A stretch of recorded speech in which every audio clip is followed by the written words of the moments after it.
যে মানুষটার কাছে প্রিয়জন হওয়ার জন্যে আপনি তার প্রয়োজন হয়ে উঠবেন, বিশ্বাস করেন যে মানুষটার জন্য আপনি এতদিন এত কিছু করেছেন সেই মানুষটাই আপনাকে আঘাত দিবে প্রয়োজন শেষে।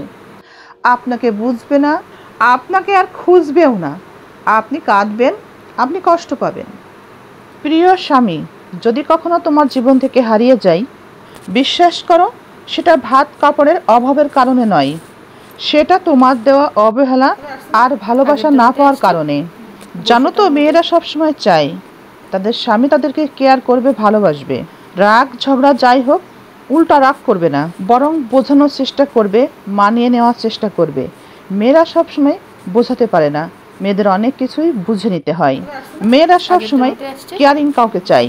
আপনার জীবন থেকে আপনার শখের মানুষটি কিছুদিনের জন্য হারিয়ে গিয়েছিল, কিন্তু সে আবারও আপনার জীবনে ফিরে আসতে চায়। তখন একটা জিনিস মনে রাখবেন, মানুষের চরিত্র, মানুষের স্বভাবের পরিবর্তন হয় না। শুনুন, সমুদ্রের পানি কিন্তু লবণাক্তই থাকে।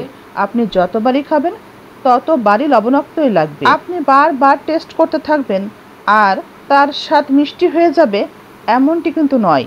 একজন নারী দিনের পর দিন স্বামীর অপমান সহ্য করতে থাকে আর ভাবতে থাকে সব ঠিক হয়ে যাবে, কিন্তু সেই দিন জানেন কোনো দিন আর আসে না। ভালোবাসা কখনোই রাগ, জিদ, ভয়, সহ্যের উপরে টেকে না। শ্রদ্ধা নাই, যত্ন নাই, স্ত্রীর প্রতি আছে অপমান, অসম্মান। এভাবে চলতে থাকলে সেই মানুষটির প্রতি ভালোবাসা আর কতদিন থাকে? স্বামীর কাছ থেকে ভালোবাসা আর সম্মান পাওয়ার আকাঙ্ক্ষা, প্রচেষ্টায় দুনিয়ার জীবনই একদিন শেষ হয়ে যায়। হয় সে সুখ পায়, নয়তো পরপারে চলে যায়। যে পুরুষের নিজের স্ত্রীর প্রতি আসক্তি থাকে, সে পুরুষের বাহিরে কোনো পর নারীর প্রয়োজন পড়ে না।